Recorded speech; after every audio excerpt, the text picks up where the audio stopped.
rural sociology and social anthropology. The relationship of rural sociology with social anthropology. Both are very closed linked with each other. Almost we can say proximate discipline. इनमें कोई ऐसा फ़र्क मौजूद ही नहीं rural sociology और social anthropology में. Even we cannot draw a single thin line between the both discipline.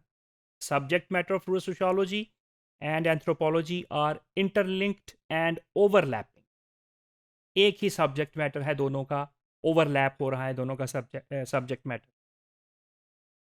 Anthropology study the primitive man and his activities. Anthropology describes the structure of primitive societies and behavior of man under these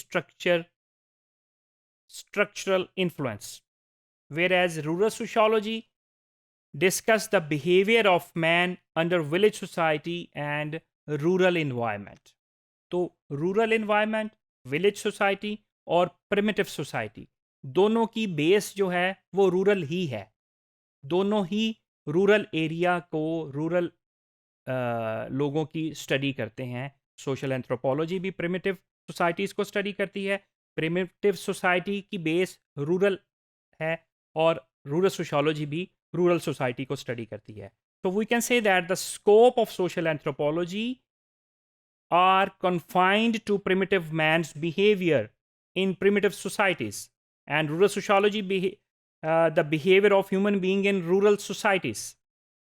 No difference in both discipline, rural sociology and social anthropology. Even के methodologies भी दोनों की study करने की same है. Point of view भी दोनों का स्टडी करने का सेम है. Organization of rural primitive society are the same, that is rural. Difference सिर्फ इतना है कि रूरल प्रिमिटिव ग्रुप जो है वो वाइडली सेपरेटेड है and too distant to influence each other.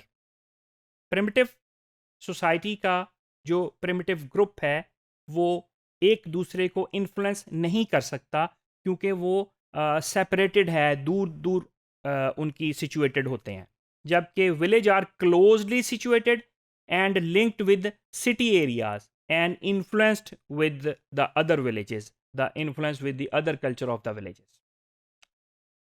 Both rural sociology and social anthropology study the rural society under natural circumstances and conditions. Both pay special attention to structural and functional aspect of rural organization, family organization, class, caste, customs and tradition. Social anthropologist ने भी ये चीज़ें देखनी, rural sociologist ने भी इन चीज़ों को study करना. सिर्फ सोशल एंथ्रोपोलॉजिस्ट ने प्रिमिटिव सोसाइटी को स्टडी करना, प्रिमिटिव लोगों के सोशल स्ट्रक्चर को स्टडी करना, प्रिमिटिव ग्रुप की फैमिली स्ट्रक्चर को स्टडी करना, प्रिमिटिव ग्रुप के सोशल बिहेवियर को स्टडी करना, और रूरल सोशियोलॉजिस्ट का रूरल एरिया को, रूरल लाइफ को, रूरल सोसाइटी को, रूरल फैमिली स्ट्रक्चर को स्टडी करना. दोनों का, आई रिपीट, दोनों का प्रिमिटिव और रूरल का जो बेस है वो रूरल ही है. Sociological attitude tends toward the practical and present, whereas anthropology tends toward pure understanding and past.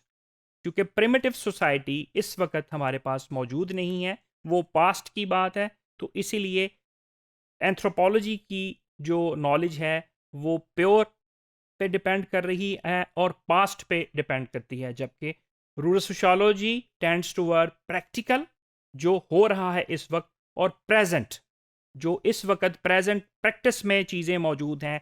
इस वक्त प्रेजेंट प्रैक्टिस में फैमिली स्ट्रक्चर जिस तरह रूरल एरिया का चल रहा है, रूरल सोशियोलॉजी फोकस उस चीज़ पे करता है.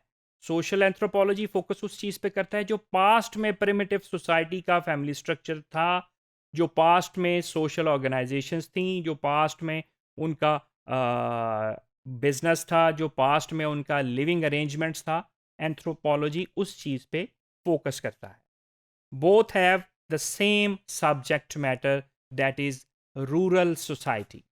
that is primitive society. So we can say rural sociology and social anthropology are very much interconnected, very much linked together. We cannot find any single thin line between the both discipline.